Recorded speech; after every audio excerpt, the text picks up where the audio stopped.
क्योंकि हम किसानों के घर में पैदा हुए, तो हमें कोई उसमें पढ़ना नहीं, उस विषय को हम जानते हैं कि अब जैसे 10 बीघा खेती है, 15 लोग घर में है। अब बच्चों की पढ़ाई, कपड़ा लत्ता, ब्याह बर, खाद पानी, सिंचाई का घंटों के पैसे होते हैं, 4 घंटे 5 घंटे में 1 बीघा, ऐसे ऐसे होता है। ठंडी के समय जब कोई रजाई नहीं छोड़ना चाहता, वो जो कपड़े हैं भी वो समेट के, क्योंकि पानी लगा है, पूरी रात पानी लगाता है पूरी। अब इतना महंगा समय है और उसका अनाज इतने गिरकर सस्ते दामों में जाता है, और पूरा देश उसी का उदर पोषण का हेतु होता है, वो उसी का किसान का। लेकिन उसकी हालत ये रहती है कि वो अच्छा कपड़ा नहीं पहन सकता, वो अपने बच्चों को अच्छी पढ़ाई नहीं पढ़ा सकता, क्योंकि इतनी लागत लगती है। अच्छा, उसमें है ही नहीं कि लागत लगने पर हमें माल मिल ही जाएगा। इसीलिए जैसे भारत का सैनिक प्राणों की आहुति देने के लिए तैयार है, ऐसे ही सच्ची पूछो तो महान तपस्वी किसान, वो हमारे पूरे देश को भोजन दे रहा है। भाई आप बड़े पदाधिकारी, लेकिन खाओगे तो रोटी दाल ही और वो तो वहां पैदा हो रहा है, मेहनत उसकी देखो। स्कूल से आने के बाद हमें पढ़ने का समय नहीं दिया जाता था, मक्का के खेत रखाओ चल के मक्का। इतनी किसानी का, इतनी मेहनत का उसका जो का, और वो जब बाजार में अन्न जाता है तो उसकी कीमत बहुत कम होती है, और जब वो सामान लेता है तो उसकी कीमत बहुत बड़ी होती है तो वो हमने देखा है। अब लाही सरसों जिसे कहते हैं, खेत बढ़िया खूब चक हो गया, बाली एकदम पकी तैयार, सुबह उसे काटना है और शाम के हल्का पानी हो गया, सूर्य की किरणें निकली, सब कलियां फूट गई, सब सरसों बिखर गई। अब वो बैठे रो रहा, क्या करे, लाखों रुपया लगा करके भी वो गरीब का गरीब और कर्जदार हो गया। ऐसे जब उनको अध्यात्म का ज्ञान नहीं होता तो फिर एक उपाय मिलता है कि क्या करूं, आत्महत्या कर लूं। ये हम मतलब पढ़ी लिखी बात नहीं कह रही है, हम समस्या कह रहे हैं। हम लोग जैसे किसान के घर में जन्मे थे ना, तो रात में बादल गरज रहे हैं, पकी फसल गेहूं की खड़ी है, चना की खड़ी है, सरसों की खड़ी है, पूरा परिवार ऐसे बैठा है, राम राम राम राम भगवान, बस 2 दिन का समय दे दो, किसी तरह काट करके हम घर। अब अगर वो 2 दिन में वर्षा हो गई तो पूरे साल की कमाई गई उसकी। अब उसको ना कोई सरकारी सहयोग मिलेगा और ना सामाजिक सहयोग मिलेगा। वो सदैव कि किसान आदमी जो है ना, कभी ब्याह बर हो तो नए कपड़े बल गए, वो भी साल में एक आध बार जो अन्न का ड्योड़ा लगा है उससे, नहीं तो उसका जीवन बड़ा कष्ट में रहता है, बड़ा कष्ट है। किसान वास्तविक प्रणाम योग्य और सबके प्रणाम योग्य है, क्योंकि कुछ भी तुम 10 लाख कमाओ महीने, लेकिन खाओगे क्या? 10 लाख थोड़ी खाओगे, खाओगे तो अन्न ही ना। तो उसके अब ये कि थोड़ा सा आधुनिकता बढ़ गई है, पर वो अन्न में पावर नहीं रहा। जैसे अपने लोग थे ना, 1 बीघा में 8 मन गेहूं होता था, 8 मन, क्योंकि उर्वरक डालने की सामर्थ्य भी नहीं थी, और उर्वरक निषेध भी किया जाता था कि अन्न पौष्टिक रहेगा। गाय का गोबर, वो जो गांव में पशुओं का एक वो बनाया जाता है ना, गोबर डालने का, हाँ, उससे फिर भर भर के बैलगाड़ी में खेतों में बिखेरा जाता। 8 मन हमारी।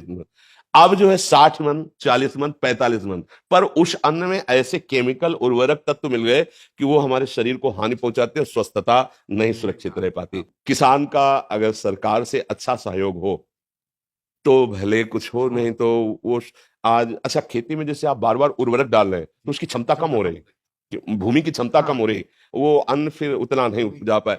अब वो जो केवल किसान है, जिनके लड़के बच्चे नौकरी कर रहे हैं, उनको तो ठीक है, खान पीने को खेती से हो गया और अर्थ है, लेकिन जो केवल किसान है, सच्चे मानो एक तपस्वी से कम नहीं है, भारी तपस्या का उनका विषय होता है। तो इसलिए उनकी तो हम वंदना ही कर सकते हैं, उनके विषय में बस यही है कि सरकार सहयोग करे, और तो मतलब अच्छा, अब जब पशु नहीं पालेंगे, क्योंकि अब पशु ना पालने का स्थान बनता जा रहा है, क्योंकि बैल से तो खेती जोती नहीं है, ट्रैक्टर से जोती नहीं है, तो बैल का तो मतलब नंदी का तो कोई सवाल ही नहीं रह गया कि कोई किसान पाले। क्यों पाले, मतलब समझो। अब क्या, अब बछड़ा होता था ना, तो एक हर्ष सा होता था किसान के, ये गाय माता ने बछड़ा दिया, अभी आगे चल करके बैल होकर हमारे हल जोते, मतलब 8-10 गायें तो होती ही थी, उनका गोबर, उनका दूध, वो पौष्टिकता। पर किसान आदमी, अर्थ, जहां अर्थ की बात आती थी, वहां साहूकार सेठों के कर्जे की तरफ सोचना पड़ता था कि भाई अगर 1,000 रुपया लेना है तो फिर 20% में अब वो अगर मतलब 10 रुपए भी चाहता है तो उसे अनाज बेचना है। अब उसको ये देखना है कि हमारे ड्यूला में अगर अनाज कितना है, 1 साल का भोजन उसी से होगा। अब वो बहुत कष्टमय जीवन हमने देखा है, मतलब उसी कुलों में पैदा हुए किसानों के, तो देखा है। तो किसान चूंकि अब इतना बुद्धि का वो फैलाव नहीं है, वो छल कपट और संसार, गांव के आज भी लोग हैं, मतलब आज भी है, आपको बताए, आप जैसे चले जाओ, कोई परिचय नहीं है, और आप ऐसे कुछ जरा सा, तो वो एक दामाद की तरह आपका सेवन करेंगे। आओ भैया बैठो, चाय पी लो, भोजन पालो, और यहाँ चले जाओ कॉलोनी में, बगल वाले कमरे में कौन रहा है, कोई परिचय नहीं है, चाहे जितना रोए चिल्लाए कोई पूछेगा नहीं कि तुम क्यों रो रहे हो। और गांव में एक आदमी कष्ट में हो तो सैकड़ों लोग वहां खड़े हो जाके जाके। एक आज भी ऐसा माहौल है। किसान तो जैसे हमारे यहाँ पीछे देश में नारा लगाया जाता है, जय जवान जय किसान, तो इसलिए किसान तो सर्वोपरि है, उसके आगे मतलब आपको लगेगा कह रहे उसके आगे कोई नहीं है। अगर हम संत जन जिन्हें कहा जाता है, तो हम पैदा भी उन्हीं के घरों में हुए हैं और पले भी वही हैं और पोसे भी गए हैं और आज भी उधर वहीं से भर रहा है।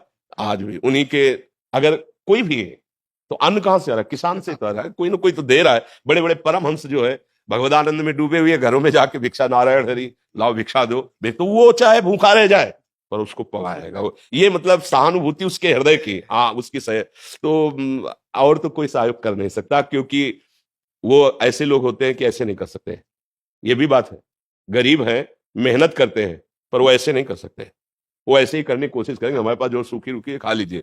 अब अगर सरकार के द्वारा सहयोग की, जैसे उनकी फसल नष्ट हो गई अतिवर्षा से, अनावृष्टि से, ओले पड़ जाने पर, ऐसे तो हाँ तो भले को, लेकिन उनकी तरफ ज्यादा देखा नहीं जाता उनकी तरफ ज्यादा देखा नहीं जाता है। तो भगवान ही सहयोग करे, बस ये है, भगवान ही उसके विषय में कुछ नहीं कहा जा सकता। लेकिन सब किसान ही है, कर्म भूमि में आए हैं, सब शुभ अशुभ कर्मों की खेती बो रहे हैं, नहीं बोले। कोई उसका दुख रूपी फल भोग रहा है, कोई सुख रूपी फल भोग रहा है। शुभ और अशुभ कर्म, कर्म भूमि है ना मृत्यु लोग।